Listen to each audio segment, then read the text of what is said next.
সুপ্রিয় দর্শক, আমি আফজাল হোসেন স্বাগত জানাচ্ছি সম্পাদকীয়তে। জুলাই অভ্যুত্থানে পুলিশ হত্যার তদন্তের বিষয়ে স্থানীয় সরকার মন্ত্রী ও বিএনপির মহাসচিব মির্জা ফখরুল ইসলাম আলমগীর বলেছেন, তদন্ত হয়েছে, প্রয়োজন হলে আরও তদন্ত হবে। তবে এনসিপির আহ্বায়ক ও বিরোধী দলীয় চিফ হুইপ নাহিদ ইসলাম বলেন, যে কোনো বিচারের আগে জুলাই যোদ্ধাদের শহীদ ও আহত হওয়ার বিচার নিশ্চিত করতে হবে। তিনি আরও বলেন, এই মীমাংসিত বিষয় নিয়ে বিতর্ক তৈরি করা হলে জনগণ রাজপথে নামতে বাধ্য হবে। এদিকে প্রতিমন্ত্রী নুরুল হক নূর বলেন, মানুষের ওপর খবরদারির রাজনীতি কেউ চায় না।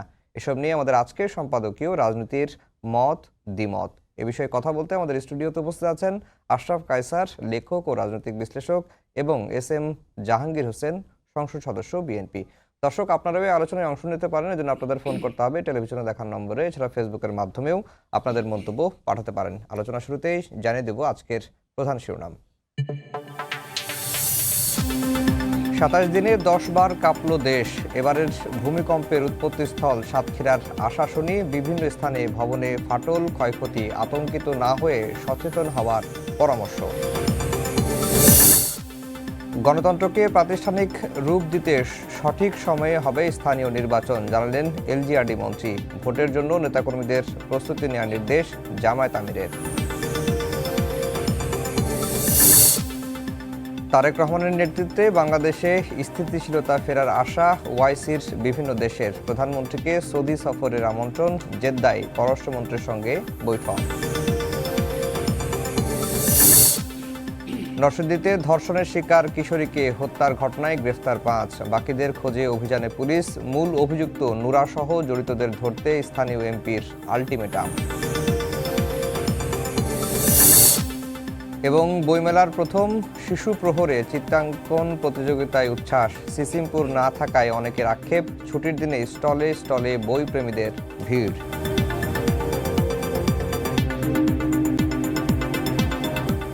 দর্শক, শিরোনাম শুনছিলেন। আমরা আজকের আলোচনার বিষয় দিয়েছি রাজনীতির মত দ্বিমত। আশরাফ কায়সার ভাই, আপনাকে দিয়ে আলোচনা শুরু করি। রাজনীতির মত দ্বিমত এবং জুলাই অভ্যুত্থানে পুলিশ হত্যার তদন্ত নিয়ে যে আলোচনাগুলো চলছে সেটি নিয়ে আলোচনা করব। তার আগে অন্তর্বর্তীকালীন সরকারের সাবেক উপদেষ্টা এম সাখাওয়াত হোসেনের একটি সাক্ষাৎকার নিয়েও আলোচনা চলছে। সেই সাক্ষাৎকারে তিনি যেটি বলেছেন যে অন্তর্বর্তীকালীন সরকারের বড় বড় সিদ্ধান্ত ক্যাবিনেটে নয়, বাইরে নেওয়া হতো। যারা ভিন্ন মত পোষণ করতেন তাদের মতামত সাধারণত ছোটোখাটো বিষয়ে সীমাবদ্ধ থাকতো। তিনি কিচেন ক্যাবিনেটের কথা বলছিলেন, সরকারের ভেতরে সরকারের কথা বহুবার আলোচনা করেছি, সেটাই তিনি এনেছিলেন। এই বাইরে সিদ্ধান্ত বলতে কি ধরনের, এরকম কোনো সরকারের যে এই ১৭-১৮ মাসে এরকম কোনো সিদ্ধান্ত কি আপনার কাছে মনে হয়েছে যে এটা ক্যাবিনেটের সিদ্ধান্ত হয় নাই, বাইরে হয়েছে? দেখুন, ব্রিগেডিয়ার সাখাওয়াত যেটি ইন্টারভিউতে বলেছেন, এটি আমরা 18 মাসে অনেকবার টের পেয়েছি, আভাস পাচ্ছিলাম। এবং তাদের কারো কারো আচরণে, কথাবার্তায় এবং যেভাবে সিদ্ধান্ত গ্রহণ হচ্ছিল, অর্ডিন্যান্স জারি হচ্ছিল, সেগুলো থেকে বোঝা যাচ্ছিল যে অন্তর্বর্তী সরকার এর ভেতরে অন্তত 2টি বা 3টি গ্রুপে ভাগ হয়ে সরকারটি কাজ করছিল। রাজনৈতিক বিষয়, বিশেষ করে এনসিপিকে রাজনীতিতে সহযোগিতা করা অন্তর্বর্তী সরকারের অন্তত 3 জন উপদেষ্টার আগ্রহের বিষয় ছিল, যে কি করে একটি তৃতীয় রাজনৈতিক শক্তিকে দাঁড় করানো যায়।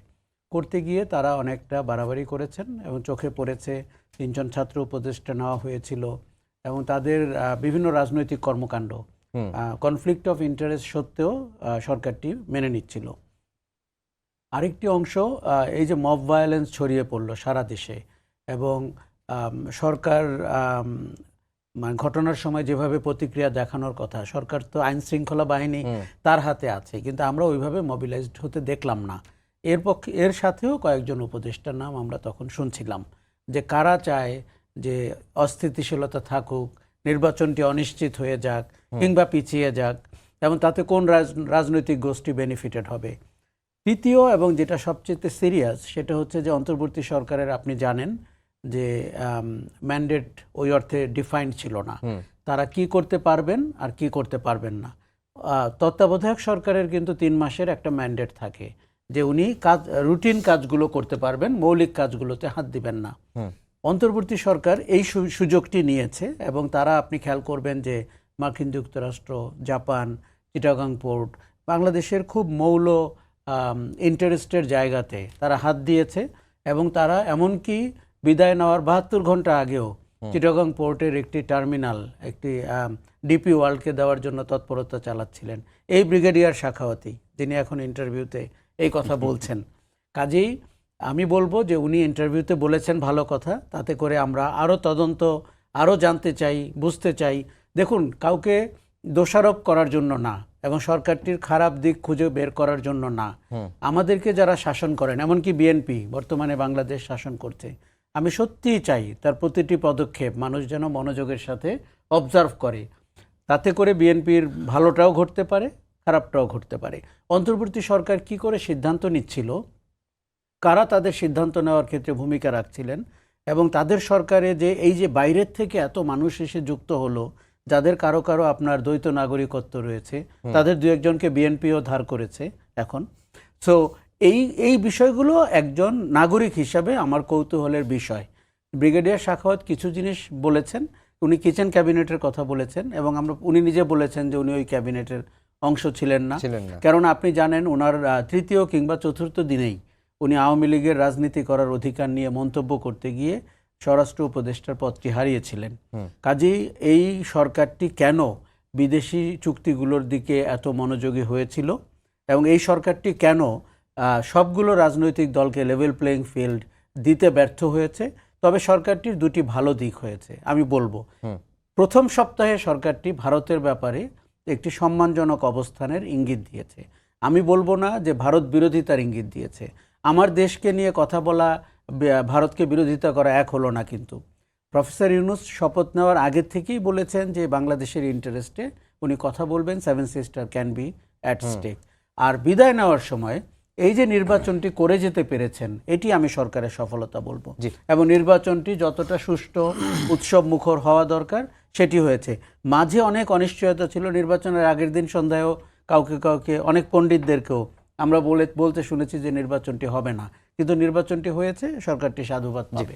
জাহাঙ্গীর ভাই, এই এম সাখাওয়াত হোসেন বা সাখাওয়াত হোসেনের যে এই মন্তব্য নিয়ে, মানে তিনি বলছেন যে অন্তর্বর্তীকালীন সরকারের বড় বড় সিদ্ধান্ত ক্যাবিনেটে হতো না, বাইরে হতো, মানে এটা নিয়ে আপনার পর্যবেক্ষণটা কি? আপনাকে ধন্যবাদ আফজল ভাই, এবং আপনার পাশাপাশি আশরাফ কাসের ভাইকে ধন্যবাদ জানাচ্ছি, আর আমাদের সময় টিভি যারা কলাকুশলীর ধন্যবাদ জানাচ্ছি। এখন অ্যাকচুয়ালি ভাই যে কথাটা বললেন যে সাখাওয়াত সাহেব আজকে যে বক্তব্যটা দিয়েছেন, এখানে অনেকগুলো জিনিস ইঙ্গিত করে, এবং এই ইঙ্গিতগুলো কিন্তু আমরা আগেও পেয়েছি বা আগেও অনেকভাবে আমরা এগুলো পর্যালোচনা করেছি। বাহিরে অনেক রকম মুখরোচক গল্প এগুলো নিয়ে ছিল। এটা কিন্তু বাস্তবতা। যখনই কোনো সিদ্ধান্ত হয়, দেখা যায় যে ছাত্ররা মাঠে নামতেছে বা ছাত্ররা যে কোনো আন্দোলনে নামতেছে, আবার সেকেন্ডের মধ্যে তারা ফিরে আসতেছে, এবং দেখা গেলো সেখানে কারো কারো নির্দেশনা আছে। সেটা আমরা মিডিয়ার কারণে বা সোশ্যাল মিডিয়ার কারণে আমরা কিন্তু দেখেছি। তো এখন উনি এই কথা, যে কথাগুলো বলছেন, সেই কথাগুলো উনি আগে বললে বোধহয় আরও বেশি ভালো হতো। কারণ এখন তো তার কোনো দায় দায়িত্ব নাই। এখন হয়তো দায় দায়িত্ব নাই বলতে আমি মিন করছি, এখন তার কিছু করার নাই। এখন তিনি সেখান থেকে চলে আসছেন। কাজেই এই ব্যাপারগুলো যে একদম অসত্য সেটা আমি মনে করি না, আবার পুরা ঘটনাই যে সত্য সেটাও মনে করি না। আমরা দেখেছি এই যে এনসিপি বা অন্যান্য যে রাজনৈতিক দলগুলো আছে, বিএনপি ব্যতীত সবাইকে এই সরকার সহযোগিতা করার চেষ্টা করেছে। এই সরকার মানে অন্তর্বর্তীকালীন সরকার, এবং তারা কিন্তু বলেছে যে বিভিন্ন সময় চিফ অ্যাডভাইজার থেকে শুরু করে বিভিন্ন অ্যাডভাইজাররা বিভিন্ন রকম কথা বলেছে, তাদেরকে নিয়ে তাদেরকে বাহাবা দিয়েছে, বা তাদেরকে বিভিন্ন জায়গায় যে বিভিন্ন দেশে যখন তারা রাষ্ট্রীয় কাজে গিয়েছে তখন কিন্তু তাদেরকে সাথে নিয়ে গেছে, এবং তাদেরকে কিন্তু সেইভাবে উপস্থাপন করেছে। তা আমরা সেই উপস্থাপনগুলো যদি দেখি তাহলে কিন্তু আমরা বুঝতে পারি যে কার দুর্বলতা কার দিকে আছে, কার দুর্বলতার কতটুকু আছে। তো এইভাবে দুর্বল থেকে অ্যাকচুয়ালি বাংলাদেশ 20 কোটি মানুষের দেশ। 20 কোটি মানুষের দেশে কেউ যদি মনে করে কাউকে ইনফ্লুয়েন্স করে বা কাউকে কিছু সময় সুযোগ দিয়ে একটি রাজনৈতিক দল দাঁড় করে দিব, এটা আমার মনে হয় যে যারা করে সেটা তারা মনে হয়তো ভুল চিন্তা থেকে করে। এভাবে চিন্তা না করাটাই ভালো। তবে মানুষ দেখেছে যে তারা এত কিছু করার পরেও তারা যে শক্তিটাকে দাঁড় করতে চেয়েছিল, আসলে মানুষের সাথে, জনগণের সাথে সম্পৃক্ততা না থাকলে কোনো শক্তিই কাজে লাগে না, কোনো শক্তি টিকে থাকতে পারে না, এবং কোনো শক্তি দাঁড়াতে পারে না। সেটা বাংলাদেশের রাজনীতিতে নতুন করে আর দেখানোর দরকার নাই। সেটা আমরা অতীতেও দেখেছি, এখনও দেখছি, আগামীতেও দেখব। আপনার ভিত্তি যদি ঠিক না থাকে, কারণ একটি ভিত্তির উপর একটা রাজনীতির দল দাঁড়ায়, সেই ভিত্তি যদি ঠিক না থাকে তাহলে কোনো রাজনীতির দল টিকে থাকতে পারে না। এই যে কিচেন ক্যাবিনেটের কথায় যেহেতু আসছে, একটা ক্যাবিনেটের তো সভাপতি থাকে, তাহলে এই কিচেন ক্যাবিনেটের সভাপতি কে? এটা তো অদৃশ্য, এটা সভাপতি কে থাকবে? দেখুন, এটি ব্রিগেডিয়ার সাখাওয়াত আরও ভালো বলতে পারবেন। তবে প্রথমত আমি বলি, আইনানুগভাবে কিন্তু এটি খুব বড় প্রশ্নের সুযোগ আছে। দেখুন, ক্যাবিনেটের সদস্যরা শপথ নেয় এবং গোপনীয়তার শপথ নেয়। তাদের সাথে কথা বলে আপনি একটি সিদ্ধান্ত নিলে আমরা কিন্তু বুঝতে পারি। কিন্তু কিচেন ক্যাবিনেট হলে আপনি কি করে সিলেক্ট করলেন কারা কারা এর অন্তর্ভুক্ত হবেন? স্বাভাবিকভাবে 6-7 জনের বেশি নিশ্চয়ই না। আরও একটা জিনিস আমরা খেয়াল করেছি, ওই সরকারে কিন্তু বিশেষ সহকারী, আপনার হাই রিপ্রেজেন্টেটিভ, বিভিন্ন আমেরিকান ডেজিগনেশনের লোকরা এসেছিল। তারা কোনো ওত নেয়নি। কাজেই তারা কি ওই কিচেন ক্যাবিনেটের পার্ট ছিল, নাকি তারা ক্যাবিনেটের পার্ট ছিল? এই প্রশ্নগুলো কিন্তু পরিষ্কার হতে হবে। দেখুন, সরকারটিকে আমরা সুশাসনের জন্য নিয়োগ করেছিলাম শেখ হাসিনার দুঃশাসনের পরে। এখন সরকারটি যদি সুশাসনের জায়গায় নন কমপ্লায়েন্ট আচরণ করে থাকে, ইতিহাসের কাছে এই কথাটি it got to be noted যে তারা সুশাসনটি দিতে পারেনি।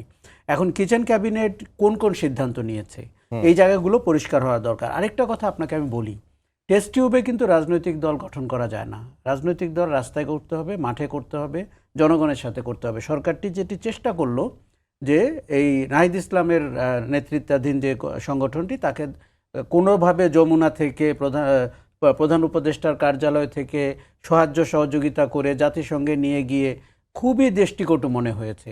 দেখুন, যেই ছেলেরা গণ অভ্যুত্থান করতে পারে, শেখ হাসিনাকে ঝেঁটিয়ে বিদায় করতে পারে, তারা রাজনৈতিক দল দাঁড় করাতে পারলো না। এবং আজকে তাদের পরিণতি যেখানে গেছে, বাংলাদেশের সাথে তারা বেইমানি করেছে। কেননা বাংলাদেশের সব মানুষ রাস্তায় নেমেছিল পরিবর্তনের জন্য।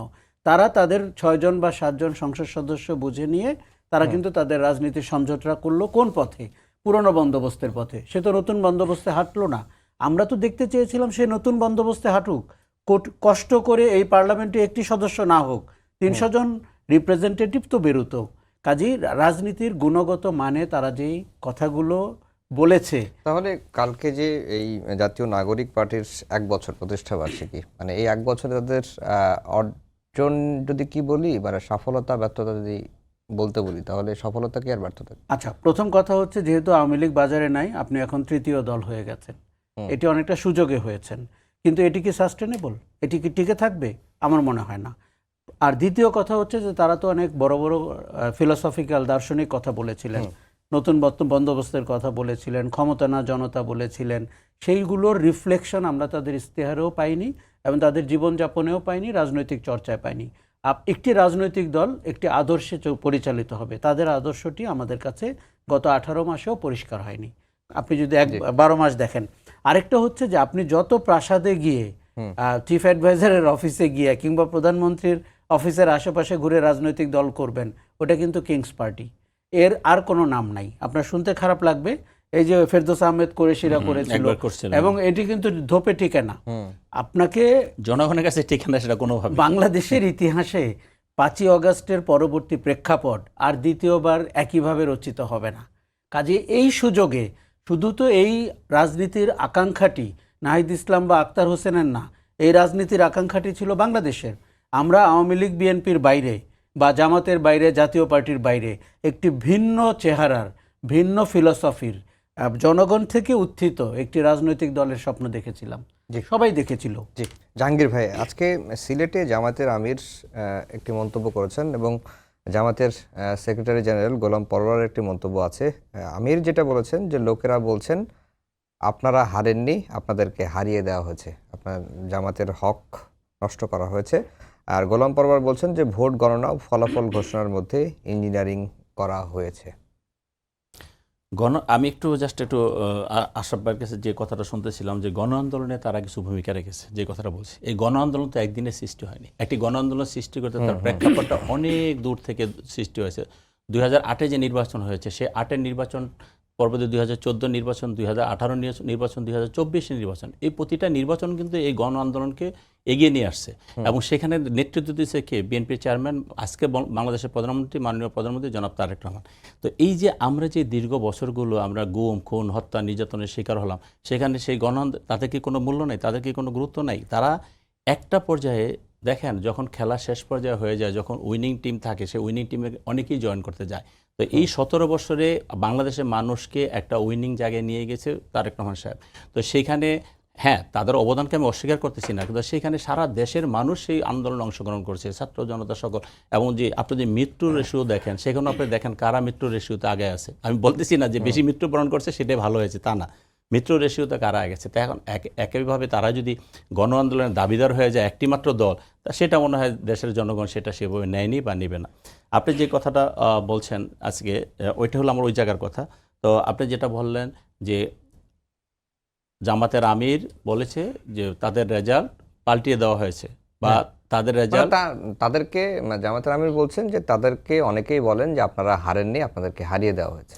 এরকম মুখরোচক কথা তো সব জায়গায় শোনা যায়। মানুষ তো বলে যে আমাদের ঢাকার আসনগুলোতে যেগুলো আছে, ধরেন আপনি ওনার কথাই যদি আমি বলি, মানুষ তো বলে যে আমাদের ঢাকা 15 যে আসন, সেই 15 আসনে জামাতের আমির কোনোভাবেই জেতার কথা না। এখানে বিভিন্নভাবে তত্ত্বাবধায়ক অন্তর্বর্তীকালীন সরকার এবং অন্যান্য সংস্থার সাথে নেগোশিয়েট করে তাকে জেতানো হয়েছে। এখন আমরাও সেটা বলতে পারি, বা মার্কেটে এরকম কথা আছে। তো এখন যে সারা দেশে যে নির্বাচন হয়েছে, সেই নির্বাচন বিএনপির মতো একটি দল, বিএনপির মতো একটি সংগঠন নির্বাচনটা সুস্থ হোক, সুন্দর হোক, ভালো নির্বাচন হোক চেয়েছে বলে কিন্তু এরকম একটা নির্বাচন হয়েছে। ধরেন আমরা যদি মনে করতাম, আমি এই কথাটা ভাইরে বলছিলাম যে আমি নির্বাচনের দিন পর্যন্ত আমি কোনো কাউকে ফোন দেইনি। 22 তারিখে আমি নির্বাচন শুরু হয়েছে, আমার কথা আমি বলছি, 22শে জানুয়ারি নির্বাচন শুরু হয়েছে, 22 তারিখ থেকে 12 ফেব্রুয়ারি পর্যন্ত আমি কোনো আর্মি অফিসার বলেন, কোনো পুলিশ অফিসার বলেন, কাউকে আমি ফোন দিইনি। আমি নির্বাচনটা জনগণকে সাথে নিয়ে করেছি। হ্যাঁ, ওখানে কোনো সমস্যা ছিল না বা সমস্যা হয়নি, হইতে পারতো, বা আমরা সেখানে ভালো পরিচালনা করেছি বলে, আমার দল সেখানে সহনশীল ছিল বলে, আমার দল সেখানে সবাইকে ঐক্যমতে রেখেছি বলে কিন্তু সেখানে কোনো ধরনের সমস্যা হয়নি। তো সেই ক্ষেত্রে আমরা যদি মনে করতাম, বা আমি যদি মনে করতাম যে একটা সামনে জাতীয় নির্বাচন, সেই নির্বাচনে আইন শৃঙ্খলা রক্ষাকারী বাহিনীর আমাদের সহায়তা দরকার, তাহলে কিন্তু হয়তো আমি সেটা করতাম। বাট আমি সেটা মনে করিনি। কেন? আমরা জানি জনগণই সকল ক্ষমতার উৎস এবং জনগণ আমাদের পক্ষে আছে, সেই জন্য আমি সেই কাজটা করিনি। পাশাপাশি আপনি দেখেন যে সেখানে অন্যান্য যারা রাজনীতি করেছে বা অন্যান্য যারা নির্বাচন করেছে, তারা কিন্তু অনেক ধরনের কমপ্লেন করেছে, আমাদের বিরুদ্ধে কমপ্লেন করেছে একসঙ্গে। ইভেন আপনি জানেন এনসিপির যে প্রার্থী আরিফুল ইসলাম আদিব ছিল, ওনাকে আমি আমার মিটিংয়ে যখন রাস্তার পাশ দিয়ে হেঁটে যাচ্ছিল, আমার মিটিংয়ে স্টেজে উঠে আমার মিটিংয়ে বক্তব্য দেওয়া হয়েছে যে তুমি বক্তব্য দাও, তুমি এখানে বক্তব্য দাও। তো আমরা তো সেইভাবে সেই কাজগুলো করেছি। তো সেই কাজগুলো করেছি। আমি যে কথাটা ছিলাম সেটা হলো যে আমরা চেয়েছি বলে একটি সুষ্ঠু নির্বাচন হয়েছে, তা না হলে কিন্তু এরকম সুষ্ঠু নির্বাচন হওয়ার কথা না। দেশের আইন শৃঙ্খলা রক্ষাকারী বাহিনীর সক্ষমতা আপনি জানেন, পুলিশের সক্ষমতা আপনারা জানেন। হ্যাঁ, আর্মি মাঠে ছিল, এটা ঠিক, কিন্তু পুলিশের সক্ষমতা আপনি জানেন। তারপরে কিন্তু একটি সুষ্ঠু নির্বাচন হয়েছে একটি মাত্র কারণ যে আমরা চেয়েছি বলে। কাজেই আমরা যেটা একটা সুন্দর নির্বাচনের জন্য দীর্ঘ 17 বছর মানুষকে ঐক্যবদ্ধ করেছি, আন্দোলন সংগ্রাম করেছি, আমরা জীবন দিয়েছি এতগুলো মানুষ। আমার নিজের নামে 329টা মামলা, আমার 2টা মামলা সাজা হয়েছে, একটি 7 বছর, একটা আড়াই বছর আমি নিজে জেল খেটেছি। এতগুলো কর্মকাণ্ড করেছি 17 বছরে। শুধু কি এই নির্বাচন মামলাগুলোর কি অবস্থা? আমার মামলা, কিছু মামলা গভর্নমেন্ট করেছে, উড্ড করেছে, আর কিছু মামলা এখন আছে, চলতেছে আর কি, চলতেছে, হয়তো শেষ হয়ে যাবে হয়তো। তো মিথ্যা মামলা। তো ধরেন আমরা এতগুলো মানুষ জীবন দিলাম, গুম হইলাম, হত্যার শিকার হলাম, নির্যাতন নিপীড়নের শিকার হলাম, পরিবার নির্যাতন নিপীড়নের শিকার হলো, সেটা কি এদের এই বক্তব্য শোনার জন্য, এই কথা শোনার জন্য? অবশ্যই না। আমরা মাঠ পর্যায়ে কাজ করেছি, মাঠের জনগণ আমাদের পক্ষে ছিল, সেই জন্যই আমাদের এরকম রেজাল্ট দিয়েছে। আমরা তো মনে করি তারা কারচুপি করে, তারা বিভিন্ন রকম মেকানিজম করে, তারা ভোটের রেশিওটা বাড়িয়ে নিয়েছে, যার কারণে তারা প্রথম থেকে পিআর যে একটা কথা বলতেছিল, তারা এরকম একটি চিন্তা করে কিন্তু প্রথম থেকে পিআর পদ্ধতিতে নির্বাচন হোক সেটা তারা চেয়েছিল। কাজেই তাদের আগের থেকে তাদের ভিতরে এরকম দুর্বিসন্ধি ছিল বলেই তারা এই ধরনের ঘটনা ঘটাতে চেষ্টা করেছে, বা পিআরের ব্যাপারে তারা খুব সিরিয়াস ছিল, যেন পিআর না হলে নির্বাচনে করবো না, এরকম বলছে না। কারণটা কি? নিশ্চয়ই একটা ঘটনার পূর্বে যদি সে পরিকল্পনা থাকে, সেই পরিকল্পনা অনুযায়ী সেই ঘটনা ঘটানোর চেষ্টা করে।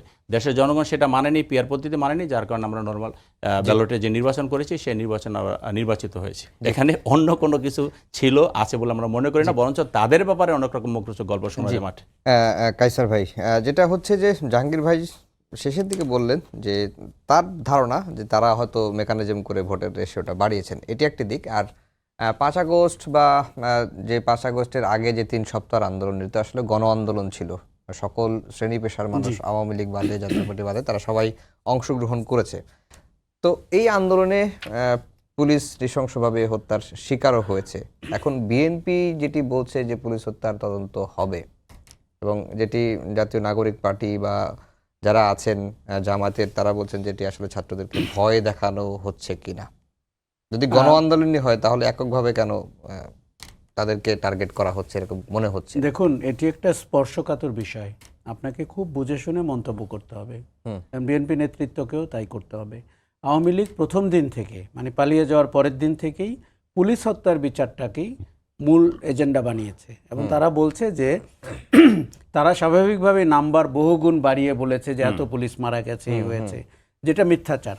কিন্তু পুলিশ যে মারা গেছে এটা আমরা সবাই জানি, এবং সেটি ৪৫ হোক, ৫০ হোক, ৬০ হোক, যাই হোক, কিন্তু ১৪০০ লোক তো মারা গেছে, এটা তথ্য।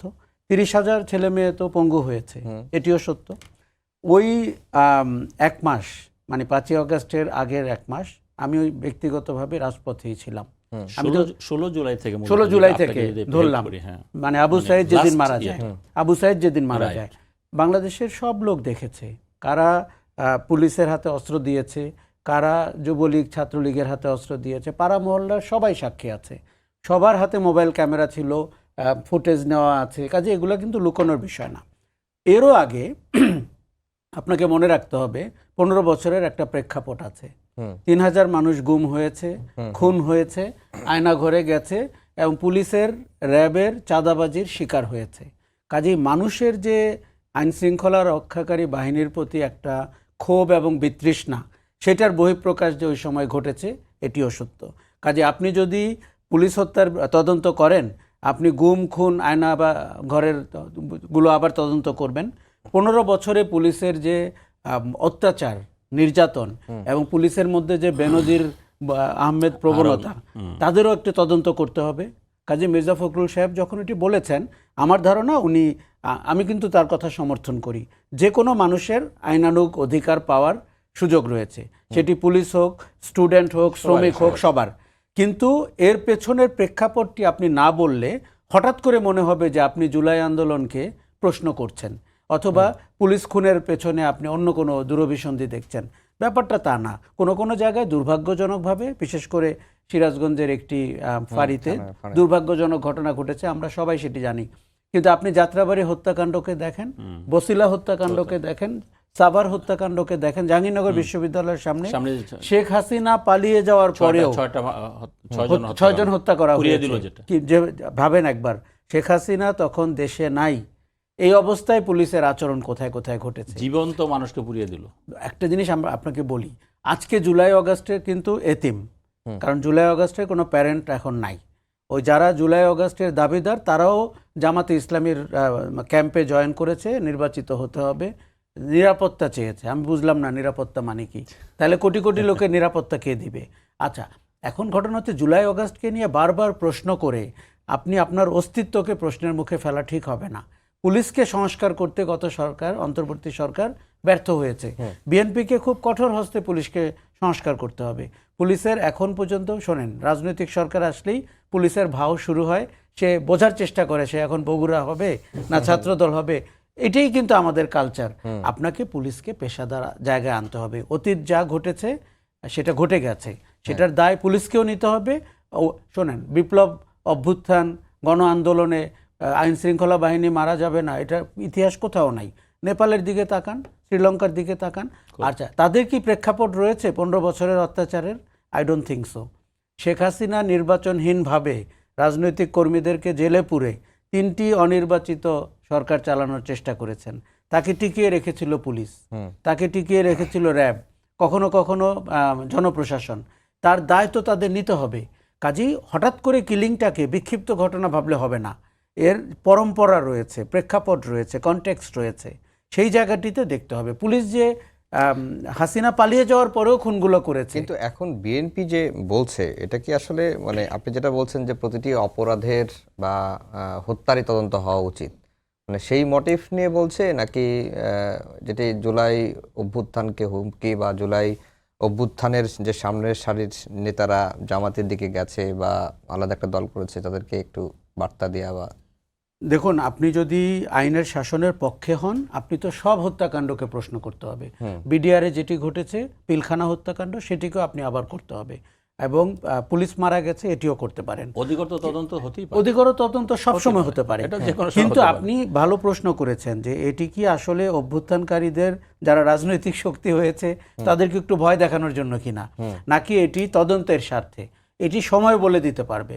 এখন আপনি তদন্তটি যদি পেশাদারি কায়দায় করতে চান, আমরা কিন্তু এটিও জানতে চাই, কারণ ইতিহাসে এটি লিপিবদ্ধ থাকা উচিত যে অনাচার করলে পুলিশের পরিণতি কি হয়।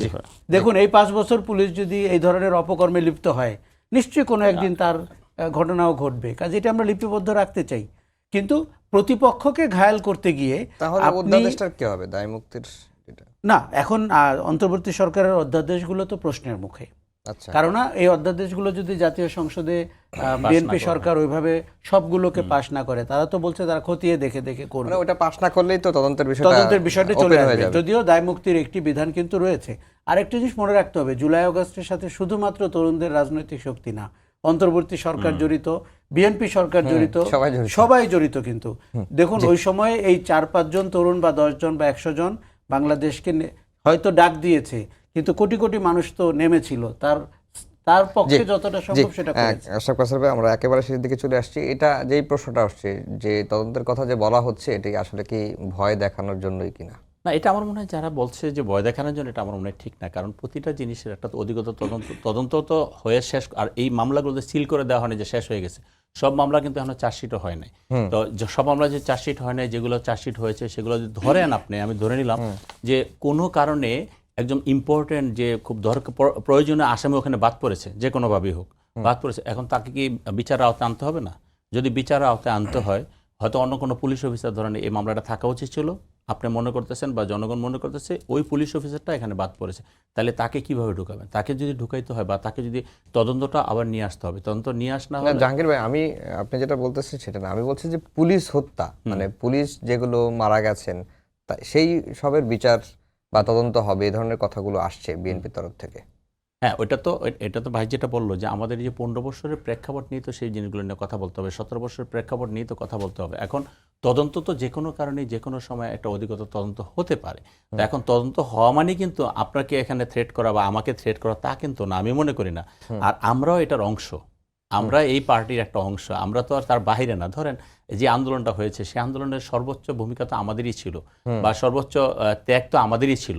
এখন আমি যেটা একটু আগে বলেছি সে কথাটা আবার বলছি, যখন মানুষ দেখে যে বিজয়ের কাছাকাছি, তখন কিন্তু মানুষ সবাই ঝাঁপায়া পড়ে। এটা কিন্তু বাস্তবতা বাংলাদেশের প্রেক্ষাপটে। সেই বাস্তবতায় হয়তো অনেকেই ঝাঁপায়া পড়েছে, অনেকেই সামনে চলে এসেছে, এটা ঠিক। কিন্তু কথা হলো এটার দায় কিন্তু বেশিরভাগ, এবং দায় দেনা যাই হোক আপনি বিএনপিকে দিতে হবে, এটার লায়াবিলিটিসও বিএনপিকে দিতে হবে, এবং এটার পাওনাটা যেটা মানে সফলতার দায় আপনি বিএনপিকে দিতে হবে। এবং সেই পার্টি যদি মনে করে যে কোনো কারণে কোনো জায়গায় অধিকতর তদন্ত দরকার, সেটা চাইতেই পারে।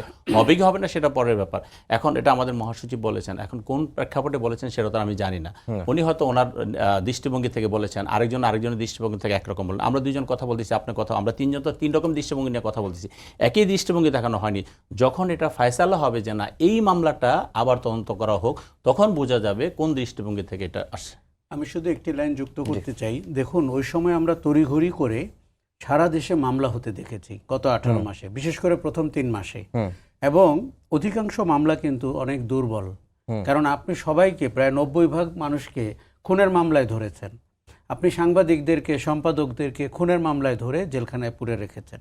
আমরা তো চেয়েছিলাম স্পেসিফিক মামলা হবে, সবার অপরাধ যদি থাকে অভিযোগগুলো খতিয়ে দেখে আপনি সেই অনুযায়ী মামলা করতেন, আজকে কিন্তু তার একটা ক্রেডিবিলিটি তৈরি হতো। এখন পুলিশ কি করেছে? পুলিশ আরেকবার পয়সা খাওয়ার জন্য এক ধরনের কর্মকাণ্ডে লিপ্ত হয়েছে। লোকাল আপনার অধস্তন আদালত, তারা বাংলাদেশে করাপশনের সুযোগ পেয়েছে। কাজেই খতিয়ে দেখতে কিন্তু আমার কোনো আপত্তি নাই, যদি সেটি সুশাসনের পক্ষে যায়।